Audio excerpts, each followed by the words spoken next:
Hello বন্ধুরা, তো সবাই কেমন আছো? আশা করি অনেক ভালো আছো। আমরাও তোমাদের আশীর্বাদে অনেক ভালো আছি।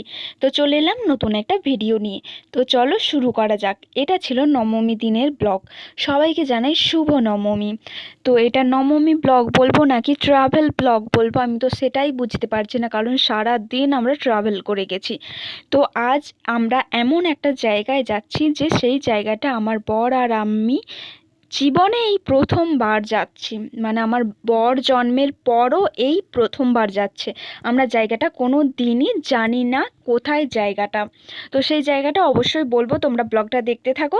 তো আমরা তো যেই জায়গাটা যেহেতু জানি না, তো এখন 9:21 বাজছে। তো আমরা বেরিয়েছি 7টায় বাড়ি থেকে।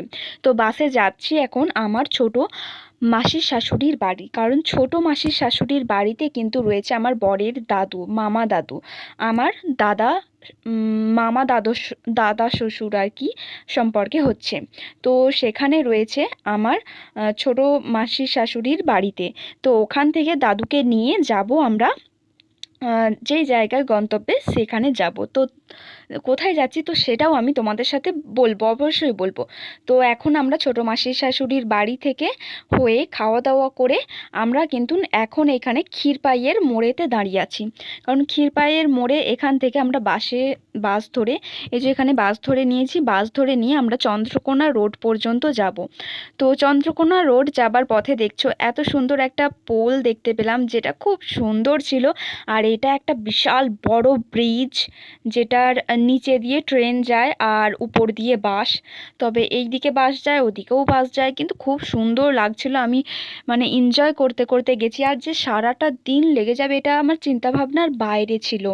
মানে ভেবেছিলাম হয়তো 4-5 ঘন্টা লাগবে, কিন্তু মানে এটা হচ্ছে যে আমার মামা দাদা শ্বশুরের বাড়ি থেকেও অনেকটা দূর।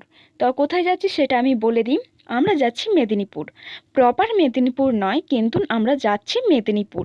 মেদিনীপুরের একদম কাছাকাছি আমরা মেদিনীপুরই যাচ্ছি। তো এই ব্রিজটা আমরা দেখতে দেখতে উপভোগ করতে করতে দাদু, মানে আমার মামা দাদা শ্বশুর, আমি আর আমার বর 3জন মিলে আমরা এখন যাচ্ছি। তো এখানে এই বাস ধরে আমরা চন্দ্রকোনা রোডে, এই যে এখানে এটা হচ্ছে চন্দ্রকোনা রোড, এখানে নামলাম। তো এখান থেকে নেমে আমরা মেদিনীপুরের বাস ধরবো। তো এখান থেকে নেমে আমরা মেদিনীপুরের বাস ধরেছিলাম। এখান থেকে এইবার মেদিনীপুরের বাস ধরে আমরা কিন্তু গিয়েছিলাম কোথায়, সেটা হচ্ছে যে আমার বরের বড় মাসিমণির বাড়ি, মানে আমার হচ্ছে যে বড় মাস শাশুড়ির বাড়ি। তো ও আমার বর মানে জন্মের পরেই প্রথম মাসির বাড়ি যাচ্ছে। তো এইখানে একটুখানি আর কি গেলেই আমার মাসির শাশুড়ির বাড়ি পৌঁছে যেতাম, কিন্তু এই ট্রেনের গার্ড পড়ে গেল। বাস আর ট্রেন আসছিল, ট্রেনটাও আমরা দেখলাম। এটা কিন্তু এসি ট্রেন ছিল, আর খুব মানে একদম স্লোতে যাচ্ছিল, কিন্তু এটা আমি অনেকটা স্পিডে দেখাচ্ছি তোমাদেরকে। আর কারণ সামনেই স্টেশন ছিল। তো এটা এসি ট্রেন আমি এই প্রথম দেখলাম। তো সেই জন্যই আমি তোমাদের সাথে একটু শেয়ার করলাম, কারণ প্রত্যেকটা কামরাতে এসি রয়েছে। আর এসির যে জলটা সেটা কিন্তু নিচে দিয়ে পড়ছিল, সেটাও আমি দেখতে পাচ্ছিলাম। আর হচ্ছে যে এই এসি ট্রেন কিন্তু আমি এই প্রথম দেখলাম। তো আমার খুব ভালো লাগছিল, তাই সেই জন্যই তোমাদের সাথে শেয়ার করলাম। তো এই গার্ডের পরে মানে একটুখানি গেলেই কিন্তু আমার মাসি শাশুড়ির বাড়ি। তো ওখানে গিয়েছিলাম। তো আমরা গিয়েছিলাম নবমীর দিন। তো নবমীর দিন, তো এখন প্রায় আমরা যখন গিয়েছি পৌঁছেছি এখন প্রায় 4টে বাজে।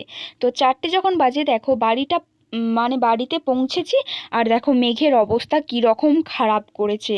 একদম মেঘ ধরে একদম কালো হয়ে গিয়েছিল, মানে ঝড় উঠে গিয়েছিল। কি বলবো, মানে এই বৃষ্টি পড়বে, মানে বলতে না বলতেই বৃষ্টি নেমে গিয়েছিল। আর এত জোরে বৃষ্টি পড়ছিল যে কি বলবো। আমরা তো ভেবেছিলাম যে আর ঠাকুর দেখতে যেতেই পারবো না। তো এইখানে বৃষ্টিটা থামার পরেই আমার মামা দাদা শ্বশুরের নিজের ছোট বোনের বাড়ি গিয়েছিলাম। এটাই হলো মামা দাদা শ্বশুরের ছোট বোন।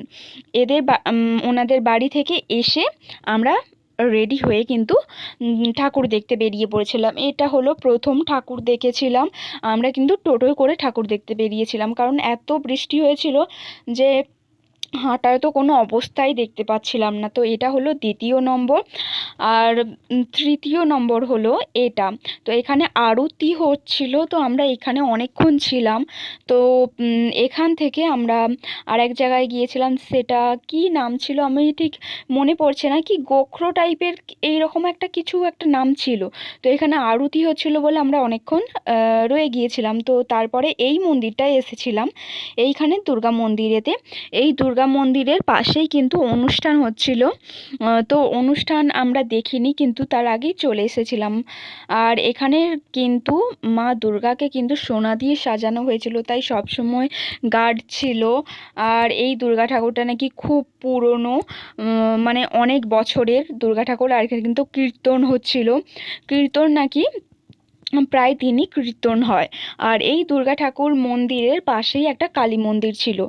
তো আমরা এই দুর্গা মন্দিরেতে ঠাকুর দেখে আমরা কিন্তু ওই কালী মন্দিরেতেও গিয়েছিলাম। দেখো কি সুন্দর লাগছে।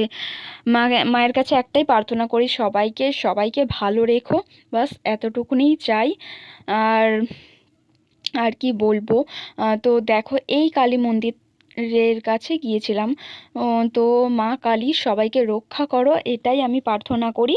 তো এরপরে আমরা কিছু ছবি তুলেছিলাম, সেই ছবিগুলোই আমি তোমাদের সাথে শেয়ার করছি। তো আজকের ব্লগটা ট্রাভেল ব্লগ, মানে মনে হচ্ছে যে আমার সারা দিন ট্রাভেল করে গেছি। তো এই ছবিগুলোই আমার কাছে স্মৃতি হয়ে থাকবে। তো এইভাবেই কিন্তু সারাটা দিন, নবমীর দিন সারাটা দিন কাটিয়ে দিলাম। তো এই ব্লগটা তোমাদের কেমন লাগলো অবশ্যই কিন্তু কমেন্ট করে বলো। তো আজকের মতো এতটুকুনি। তো দেখা হবে নেক্সট কোনো ভিডিওয়ে। তো আজকের মতো টাটা।